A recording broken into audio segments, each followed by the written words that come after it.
You know, the Templars and the Freemasons believed that the treasure was too great for any one man to have, not even a king. That's why they went to such lengths to keep it hidden.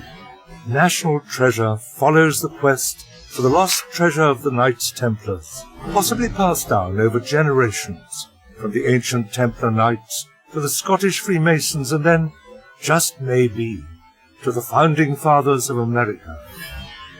But could any of this be real? Who are the Knights Templars? What happened to their treasure? Is it hidden and awaiting discovery? Controversy and mystery shroud almost every theory on where the treasure is, but certain facts are beyond dispute, like that George Washington was the head of the Masons in the New World, and he used Freemasons to form the officers of the Revolutionary Army.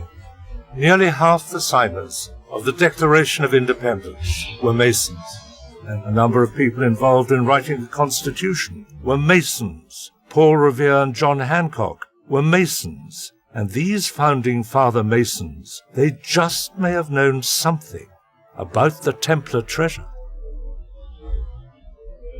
So, who were these Templar Knights who had accumulated great riches over the centuries?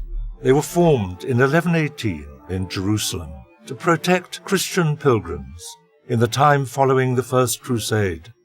It is widely held that they uncovered King Solomon's treasure in Jerusalem about this time. Over 2 centuries, they carried the treasure they had captured back to Europe, and they grew in power until the King of France, threatened by their growing might, had nearly all of them seized at the same time. If one goes back in history to see what happened to the ancients, they were suppressed. A large number of them were arrested, tortured, and some killed. Even the Grand Master was killed. This was Friday, the 13th of October, 1307. The Templars had bad luck on that day, establishing a superstition that survives some 700 years later. After more than 2 centuries of influence in Europe, any surviving Templar Knights were on the run. Many travelled to Scotland, to Rosslyn, with treasure perhaps. In Scotland, they found a convenient way to meld into the society by joining the Masonic lodges. The Templars designed the most mysterious stone chapel in all of Northern Europe at Rosslyn, perhaps with an eye towards hiding the treasure. The film claims the treasure found its way to America, but could that be so? Parkington Lane. Why would they move it from Rosslyn Chapel if that's where it lay? Why would the map lead us here, then take us somewhere else? At the end of the 14th century, life was difficult for the Templar Knights, and the treasures were not safe, as England was determined to have Scotland as its own.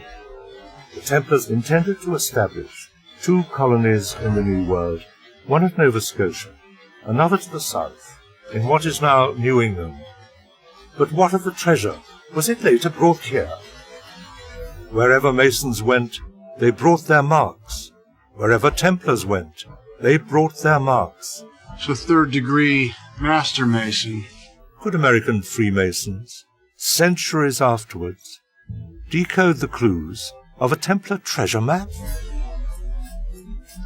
I was greatly impressed to see the relationship between our forefathers and Masonry. About half of the people who signed the Declaration of Independence were Masons. A number of people involved in the writing of the Constitution were Masons.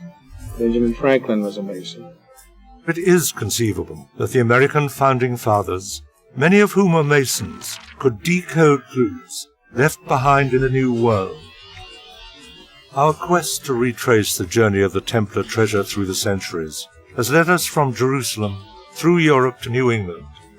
Was this the final stop? Right now, all we have are mysteries and tantalizing clues. There was once a great treasure, and the question remains, can something like that simply vanish? Or is it out there, waiting for us to find it?